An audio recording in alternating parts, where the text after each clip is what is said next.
अस्सलाम वालेकुम। मेरा नाम मुक़द्दस भट्ट। इस वीडियो में आपके साथ मैं क्रिप्टो मार्केट की ताज़ा तरीन अपडेट्स, न्यूज़, इन्फॉर्मेशन और मेरा तज़िया शेयर करता हूँ।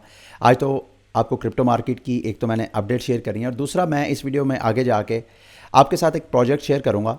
उसमें मैंने इन्वेस्टमेंट करनी है, क्यों इन्वेस्टमेंट करनी है, और मैं आपके साथ इस वजह से शेयर कर रहा हूँ ताकि अगर आप भी चाहें तो अपना ड्यू डिलिजेंस करके आप भी उस प्रोजेक्ट में इन्वेस्टमेंट कर सकते हैं। सबसे पहले बीटीसी की चार्ट की तरफ अगर नज़र डालें तो बीटीसी कल जब क्रैश किया उसके बाद ट्रेडर ये 4 आवर चार्ट पे अगर देखें तो आपको फील होगा कि ट्रेडर्स बिल्कुल न्यूट्रल नज़र आ रहे हैं। ट्रेडर क्यों नज़र आ रहे हैं वो मैं बाद में आपको बताऊंगा। अगर फियर एंड ग्रीड इंडेक्स में भी देखें तो पिछले एक हफ्ते से ट्रेडर जो है वो न्यूट्रल नज़र आ रहा है।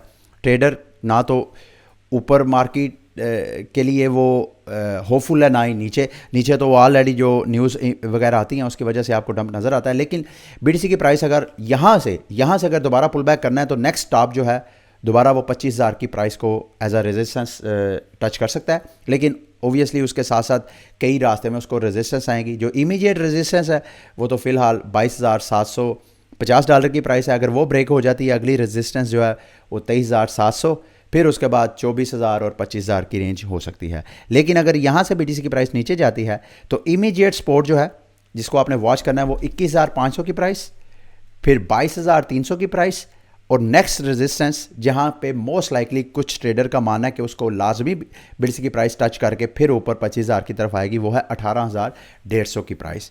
इसको आपने वॉच करना है। कौन सी ऐसी चीज़ें हैं जो कि ट्रेडर्स को न्यूट्रल रख ली हैं। कल मैंने आपके साथ जब मार्केट के बेयर सिनेरियोस की पिक्चर पेश की तो मेरी कम्युनिटी में से बहुत से, अच्छा ये मुझे इस बात की बड़ी खुशी है कि मेरी कम्युनिटी में से ऐसे बहुत से माशाल्लाह लोग हैं जो मेरे से ज़्यादा नॉलेजेबल, मेरे से ज़्यादा सोर्स रखने वाले और मेरे से ज़्यादा ट्रेडिंग स्किल रखने वाले लोग हैं। तो आप लोग मुझे फीडबैक देते हैं, मैं आपसे बहुत कुछ लर्न करता हूँ। प्लीज़ इसको कंटिन्यू रखिएगा। जहाँ कहीं आपको लगे कि मैंने कहीं ब्लंडर किया है, कोई फंबल किया है या कहीं मैंने कोई इन्फॉर्मेशन मिस कर दिया है तो लाजमी मेरे साथ शेयर करें। कल मुझे उन्होंने बताया कि मुक़द्दस भाई एमटी गॉक्स का बीटीसी भी इसी माह रिलीज़ होना, और बिल्कुल सही है। मैंने रिसर्च किया कि 10 मार्च से यानी बीटीसी एमटी गॉक्स का जो तकरीबन 1,40,42,000 बीटीसी है उसकी जो रीइंबर्समेंट है वो 10 मार्च से स्टार्ट होनी है। तो मुमकिन है ट्रेडर जो हैं इसको भी वॉच करें क्लोजली। गो के एक्सपर्ट्स का मानना यह है, जो जितना मैंने लर्न किया कि एमटी गॉक्स का जो बीटीसी है ऐसा नहीं है कि 1,40,000 फ़ौरन मार्केट में आ जाएगा। उसमें जो जितने क्रेडिटर्स हैं उनको रीइंबर्समेंट के दौरान ऑप्शन दी जाएगी कि आपने कैश लेना है या कि बीटीसी लेना है। तो अगर तो कैश लेना है तो फिर तो उनको बीटीसी लेके मार्केट में सेल करने की ज़रूरत ही नहीं, वो बराह रास्त जो है वो कैश क्लेम कर सकते हैं। लेकिन जिन्होंने बीटीसी लेना है ओबियसली वो होल्ड करेंगे, और होल्ड करेंगे तो इसका मतलब ये है, जो मेरी अंडरस्टैंडिंग डेवलप हुई है, कि बीटीसी की डिमांड इन केस कि अगर प्राइस जो है वो मज़ीद क्रैश नहीं होती है और वजूहात की वजह से बैरिश इन्वायरमेंट नहीं होता, तो मेरी नज़र में एमटी गॉस का इतना ज़्यादा इम्पैक्ट नहीं आ सकता, क्योंकि ये 10 मार्च से स्टार्ट होना है और इस साल के सितंबर तक ये जितना 1,42,000 बीटीसी एमटी गॉस का था इन सब को क्रेडिट होना है सितंबर तक। ये एकदम नहीं होना, आहिस्ता आहिस्ता होना है। इसको ये बड़ा लेंथी प्रोसेस है, ठीक है। लेकिन बहरहाल ट्रेडर्स इसको वॉच कर रहे हैं, मैंने सोचा आपके साथ शेयर करूं। अच्छा, शंघाई अपग्रेड के हवाले से भी कुछ लोग कह रहे हैं कि शायद इथीरियम की जो कि शंघाई अपग्रेड के बाद विड्रॉवल अनलॉक होनी है, तो उस वजह से इसमें मेरा थीसिस अलग है। मैं आपके साथ अपना थीसिस शेयर कर देता हूँ।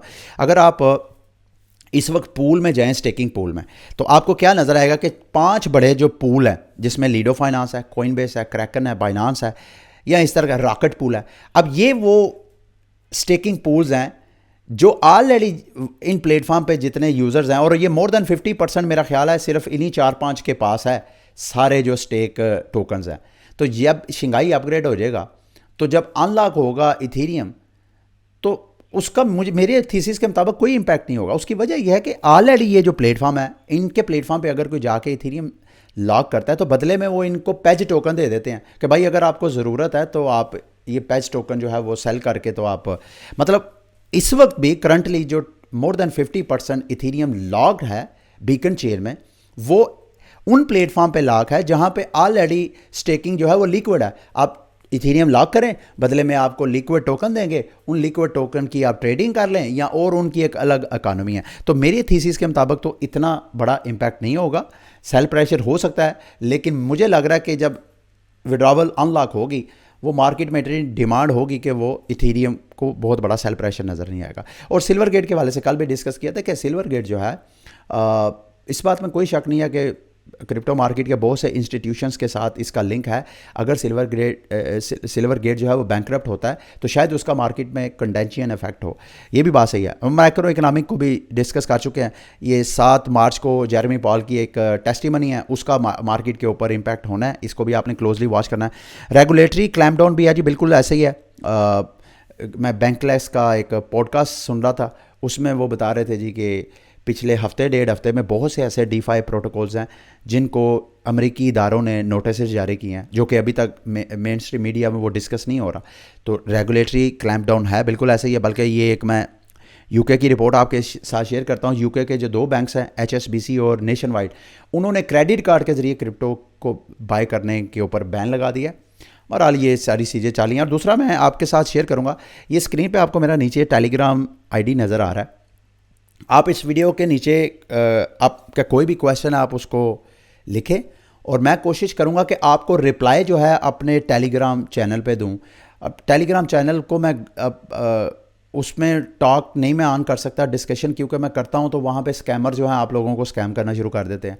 तो आप वहां पे आपके जो यूट्यूब पे आप मुझे कमेंट किया करेंगे उसके आंसर मैं वहां पे कोशिश किया करूंगा आपको दिया करूं, ताकि मैं अपने टेलीग्राम कम्युनिटी को भी थोड़ा एक्टिव कर लूँ। अगर किसी टोकन का आपने एनालिसिस करना है तो वो आप मेरे से इस यूट्यूब की वीडियो में आप मेरे से पूछें और मैं वहाँ आपको टेलीग्राम पे जवाब दूंगा। तो टेलीग्राम पे भी मुझे लाजमी, टेलीग्राम ट्विटर पे मुझे लाजमी फॉलो करें। हैश फ्लो के हवाले से आपने मुझे पूछा कि HFTs के टोकन के बारे में आपका क्या ख्याल है। देखें, ये टोकनॉमिक्स तो देखें तो वर्स्ट टोकनॉमिक्स है, क्योंकि टोटल इनकी सप्लाई जो है वो 1 बिलियन है, जिसमें से सिर्फ 200 मिलियन अभी सर्कुलेशन में है, बाकी 800 मिलियन जो है अभी मार्केट में आना है। तो टोकनॉमिक्स तो इसकी बेस्ट नहीं है, लेकिन अगर इनके ये एक डेक्स है यानी डिसेंट्रलाइज एक्सचेंज है और मल्टी चेन डेक्स है, यानी आप एक चेन का टोकन दूसरी चेन के टोकन के साथ स्वैप कर सकते हैं।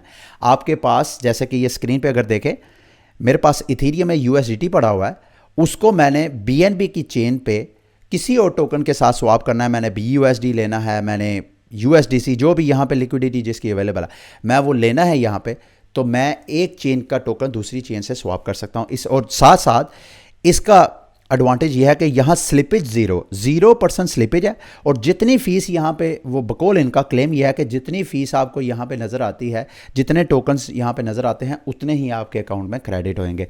और साथ साथ जितना आप हैश फ्लो के इन प्लेटफॉर्म के ऊपर ट्रेडिंग करते हैं, साथ ही आपको अपना HFT टोकन जो है वो ट्रेडिंग रिवॉर्ड के तौर पे देते हैं। तो ये आपने ज़हन में रखना है।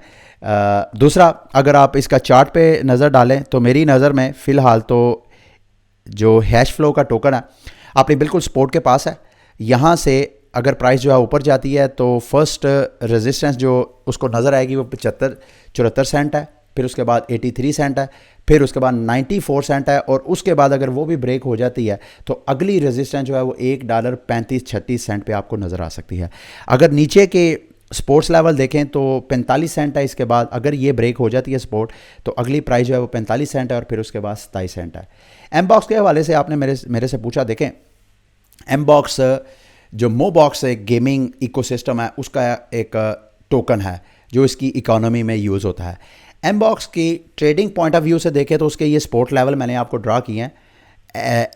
हैश फ्लो की तरह एमबॉक्स का टोकन भी इस वक्त अपनी सपोर्ट के पास है। अगर तो यहाँ से प्राइस ऊपर जाती है तो दोबारा उसी रेजिस्टेंस को, जिसको 2 बार वो टच कर चुकी है, उसको दोबारा वो 61 सेंट को दोबारा वो टच कर सकती है। वैसे तो ये W जो उल्टा W बना है उसके बाद प्राइस ने नीचे डंप करना ही करना था। अब इस सपोर्ट से नीचे अगर जाती है तो 48 सेंट की ये सपोर्ट अगर ब्रेक होती है तो अगली सपोर्ट है 42 सेंट, अगर वो भी ब्रेक होती है तो अगली सपोर्ट है 36 सेंट।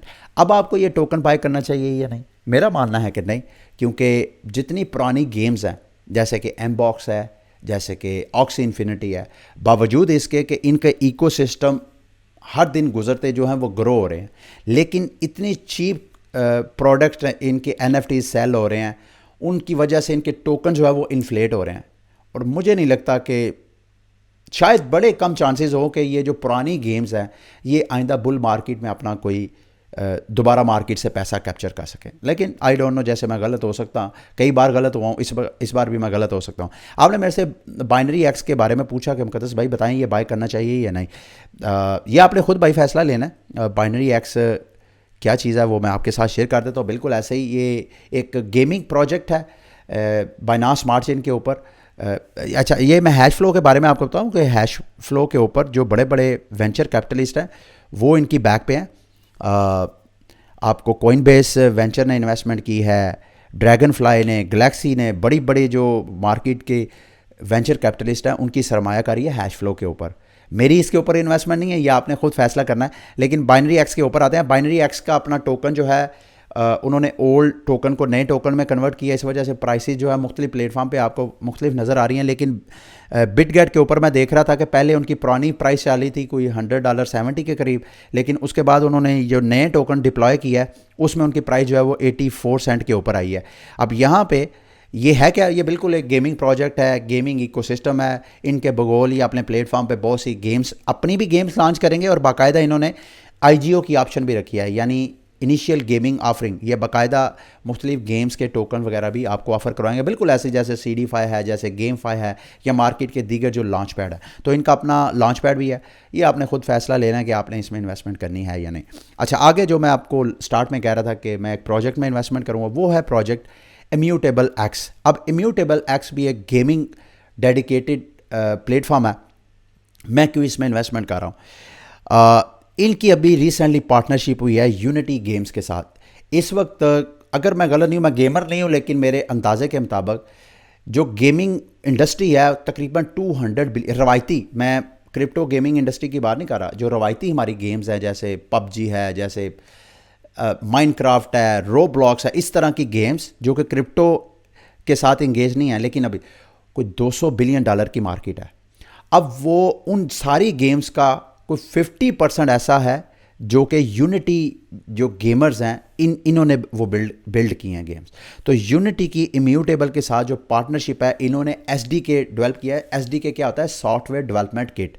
ये जो डेवलपर्स होते हैं इस SDK को यूज़ करके अपनी गेम्स इम्यूटेबल चेन के ऊपर लॉन्च करेंगे। यही वजह है कि अगर आप इम्यूटेबल चेन के चार्ट पे जाकर टोकन की प्राइस देखें तो जब से ये साल स्टार्ट हुआ है इस वक्त से लेके कुछ 200-250 गुना उसकी प्राइस ऑलरेडी पंप हो चुकी है। और आइंदा भी मुझे इसमें पोटेंशियल सिर्फ इस पार्टनरशिप की वजह से मुझे नज़र आ रहा है कि यूनिफाइड जिनकी रवायती गेमर्स हैं उन सब को अगर वो इन्वाइट करेंगे भाई आप इम्यूटेबल एक्स पे आके अपनी गेम्स लॉन्च करें अपनी इकोनॉमी, तो उसमें मेरी नज़र में इम्यूटेबल एक्स का जो टोकन है अपना, और ये देखें, ये अगर आप देखें तो ये बड़ी बड़ी गेम्स हैं, ये बड़े बड़े नाम्स हैं। मैं चूँकि मैंने आपको बताया मैं रवायती गेम्स वगैरह नहीं खेलता हूँ, मैं तो ये क्रिप्टो Web3 गेम्स की वजह से अब गेम्स में थोड़ा बहुत इंटरेस्ट लेना शुरू किया। तो आप इनका जो इम्यूटेबल एक्स का टोकन है IMX, ऑलमोस्ट हर बड़ी एक्सचेंज पे आपको ट्रेडिंग के लिए अवेलेबल है।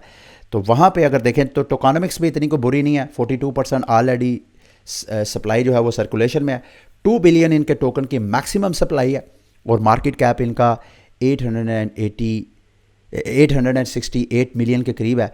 आप इसको अच्छी तरह आप खुद इसकी ड्यू डिलिजेंस करें कि आपको करना चाहिए या नहीं।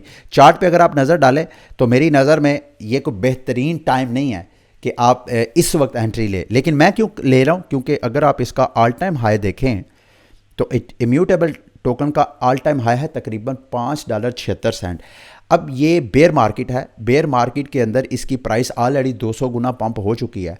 मैं ये उम्मीद कर रहा हूँ कि जब दोबारा मार्केट बुलिश होगी तो उस वक्त इसकी प्राइस इकोसिस्टम बिल्ड होने की वजह से यूनिटी के साथ जो पार्टनरशिप हुई है इसके टोकन की प्राइस की मज़ीद हाइप हो सकती है।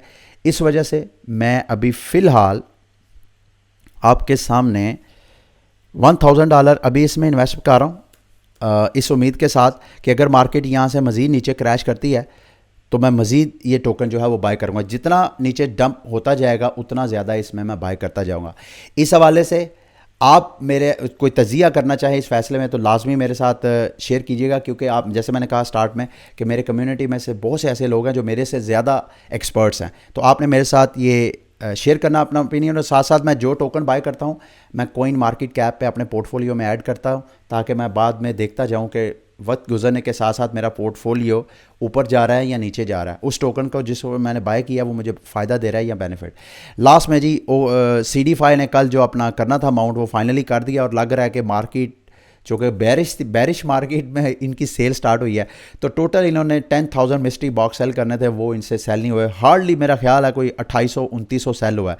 फिर अब उन्होंने अपने NFT को 10,000 से कम करके 5,000 कर दिया, और वो भी इनसे टोटल मुकम्मल सेल नहीं हुई रात गए तक। आज इन्होंने मेरा ख्याल है फिर दोबारा करनी है। अगर आप लोगों ने दोबारा बाय करना है तो आप बाय कर सकते हैं। अच्छा, यहाँ पे एक मिस्ट्री बॉक्स की प्राइस है 40,000 SNFT टोकन। उनमें से अगर ये मिस्ट्री बॉक्स जब आपको मिलेगा, अगर आप स्टेक कर देंगे वो वाला बॉक्स, मार्केट में सेल नहीं करेंगे, तो 50% तो आपको स्टेकिंग रिवार्ड में ही रिटर्न हो जाएगा। तकरीबन अगर आप 40,000 का ये बाय करते हैं तो 20,000 SNFT तो ये आपको स्टेकिंग की वजह से आहिस्ता आहिस्ता रिटर्न हो जाएगा। और साथ फिर सेकेंडरी मार्केट अगर ओपन होती है और ये अपना मेटावर्स लॉन्च करते हैं तो आपको अच्छा खासा मुमकिन है कि इनके जो, और ये भी पता नहीं है जब आपके मिस्ट्री बॉक्स के अंदर कोई NFT निकलेगा, तो कई NFTs ऐसी हैं जिसकी एक जो मिस्टिक इसका NFT है उसकी प्राइस है 300 इथीरियम। 300 इथीरियम की प्राइस आप खुद देखें कैलकुलेशन में। तो लेकिन कल इसका टोकन जो है, जैसे मैंने आपको चंद दिन पहले ही बताया था कि इनका टोकन 4 तारीख को अनलॉक होना है, तो आपने इसकी प्राइस पे नज़र रखनी है। और एग्जैक्टली ऐसे ही हुआ है। कल एकदम पहले अच्छा खासा पंप किया, कोई 0078 तक गया, और इस वक्त जो है जब मैं वीडियो बना रहा हूँ 006 के ऊपर ट्रेड हो रहा है। यहाँ पे अच्छा खासा जिन लोगों ने नीचे से बाय किया था उन्होंने प्रॉफिट टेकिंग किया, और प्राइस इस वक्त इसकी डाउन है। ठीक है, ये थी आज की वीडियो। उम्मीद करता हूँ कि आज की वीडियो आपके लिए इन्फॉर्मेटिव रही होगी। अगली वीडियो तक के लिए मुझे इजाज़त दें। अल्लाह हाफिज़।